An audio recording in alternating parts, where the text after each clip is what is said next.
በክብሩ ተስበሽ ዓለምን ንቀሽ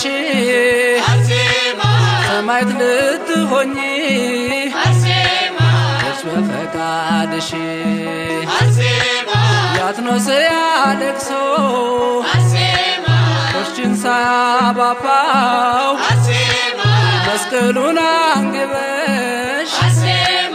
ጌታን ተከተልሽው